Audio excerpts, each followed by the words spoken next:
Friends, welcome to my channel. ಇವತ್ತಿನ ವಿಡಿಯೋದಲ್ಲಿ ನಾನು ಮಟನ್ ಚಾಪ್ಸ್ ರೆಸಿಪಿ ತೋರಿಸ್ತಾ ಇದ್ದೀನಿ. ಮುದ್ದೆಗೆ, ದೋಸೆ, ಇಡ್ಲಿ, ಚಪಾತಿ, ಪೂರಿಗೆ ತುಂಬ ಚೆನ್ನಾಗಿರುತ್ತೆ. ಬೆಸ್ಟ್ ಕಾಂಬಿನೇಷನ್ ಅಂತಲೇ ಹೇಳ್ಬೋದು.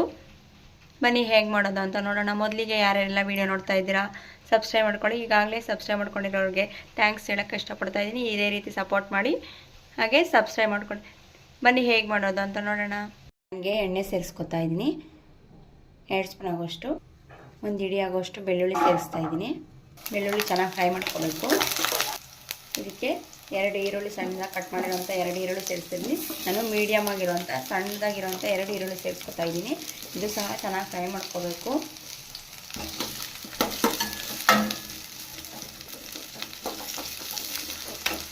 ಈಗ ಇದಕ್ಕೆ ಹಸಿಮೆಣಸಿನ್ಕಾಯಿ ಸೇರಿಸ್ತೀನಿ. ನಾನಿಲ್ಲಿ 10 ರಿಂದ 11 ಆಗೋಷ್ಟು ತೊಗೊಂಡಿದ್ದೀನಿ. ಖಾರ ನೋಡ್ಕೊಂಡು ಸೇರಿಸ್ಕೋಬೇಕು. ನಾನಿಲ್ಲಿ ಯಾವುದೇ ಒಣಮೆಣಸಿನ್ಕಾಯಿ ಮತ್ತು ಸಪ್ರೇಟ್ ಪೌಡರೆಲ್ಲ ಸೇರಿಸೋದಿಲ್ಲ. ಆದ್ದರಿಂದ ನಾನು ಹಸಿಮೆಣಸಿನ್ಕಾಯಿ ಸೇರಿಸ್ಕೊತಾ ಇದ್ದೀನಿ. ಖಾರ ನೋಡ್ಕೊಂಡು ಸೇರಿಸ್ಕೋಬೇಕು. ಇದಕ್ಕೆ 2 ಚಕ್ಕೆ ಸೇರಿಸ್ತಾ ಇದ್ದೀನಿ. ಹಾಗೆ 4 ಲವಂಗ ಸೇರಿಸ್ತಾ ಇದ್ದೀನಿ. ಇಂಚಿ ಆಗೋಷ್ಟು ಶುಂಠಿ ಸೇರಿಸ್ತಾ ಇದ್ದೀನಿ. ನಂತರ 2 ಸ್ಪೂನ್ ಆಗೋಷ್ಟು ಕಾಳು ಮೆಣಸು. ಇದಕ್ಕೆ ಕಾಳು ಮೆಣಸೇ ಮೈನ್ ಇಂಗ್ರೀಡಿಯೆಂಟ್ಸ್ ಆಗಿರುತ್ತೆ.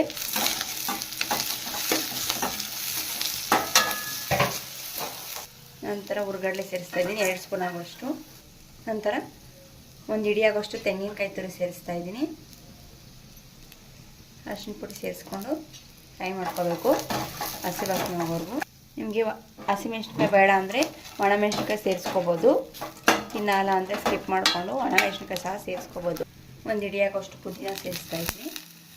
1 ಸ್ಪೂನ್ ಆಗೋಷ್ಟು ಗಸಗಸೆ, ಹಾಗೆ 1 ಹಿಡಿ ಆಗೋಷ್ಟು ಮೆಂತ್ಯ ಸೊಪ್ಪು ಸೇರಿಸ್ತಾ ಇದ್ದೀನಿ. ಎಲ್ಲನೂ ಚೆನ್ನಾಗಿ ಫ್ರೈ ಮಾಡ್ಕೋಬೇಕು.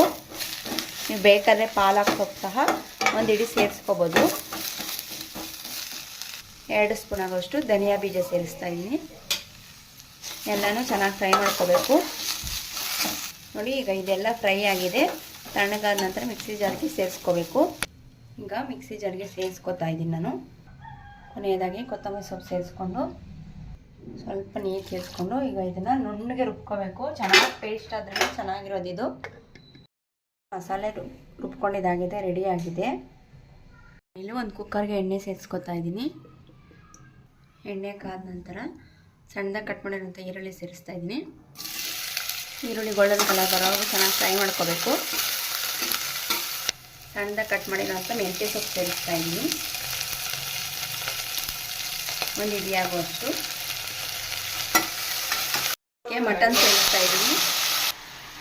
ಈಗ ಇದನ್ನು ಚೆನ್ನಾಗಿ ಮಿಕ್ಸ್ ಮಾಡ್ಕೋಬೇಕು.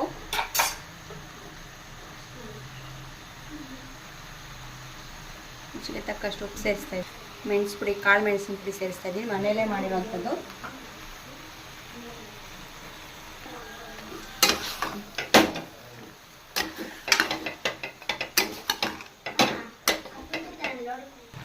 ರುಬ್ಬಿರೋಂಥ ಮಸಾಲೆ ಸೇರಿಸ್ತಾ ಇದ್ದೀನಿ. ಈಗ ಇದನ್ನು ಚೆನ್ನಾಗಿ ಮಿಕ್ಸ್ ಮಾಡ್ಕೋಬೇಕು. ಇದಕ್ಕೆ ನೀರೆಲ್ಲ ಜಾಸ್ತಿ ಸೇರಿಸೋ ಹಾಗಿಲ್ಲ. ಚಾಪ್ಸ್ ಯಾವಾಗೂ ಗಟ್ಟಿಯಾಗಿರಬೇಕು. ಈಗ ಇದಕ್ಕೆ ನೀರು ಸೇರಿಸ್ತಾ ಇದ್ದೀನಿ. ನಾನಿಲ್ಲಿ 1.5 ಲೋಟ ಆಗೋಷ್ಟು ನೀರು ಸೇರಿಸ್ತಾ ಇದ್ದೀನಿ. ನೀರು ಜಾಸ್ತಿ ಸೇರಿಸ್ಕೋಬಾರ್ದು, ಸ್ವಲ್ಪ ಗಟ್ಟಿಯಾಗಿರಬೇಕಿದು. ಫ್ರೈ ರೀತಿಯಾಗಿರಬೇಕು. ದೋಸೆ ಮತ್ತು ಸೈಡ್ ಡಿಶ್ ಆಗೆಲ್ಲ ತಿನ್ನೋದಕ್ಕೆ ಚೆನ್ನಾಗಿರುತ್ತೆ.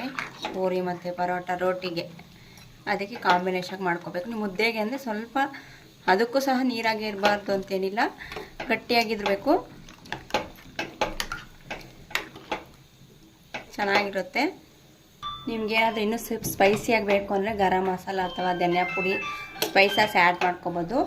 ಇಷ್ಟೇ ಸಾಕು ಅಂದರೆ ಬೇಡ ಅಂತ ಆ್ಯಡ್ ಮಾಡ್ಕೋಬಾರ್ದು. ಲಿಡ್ ಕ್ಲೋಸ್ ಮಾಡಿಕೊಂಡು ಮಿನಿಮಮ್ ಮಟನ್ ಬೇಯೋವರೆಗೂ ಕೂಗಿಸ್ಕೋಬೇಕು. ನಾನಿಲ್ಲಿ 4 ವಿಸಲ್ ಕೂಗಿಸ್ಕೊತಾ ಇದ್ದೀನಿ. ನೋಡಿದ್ರಲ್ಲ ಫ್ರೆಂಡ್ಸ್, ಮಟನ್ ಚಾಪ್ಸ್ ರೆಡಿಯಾಗಿದೆ.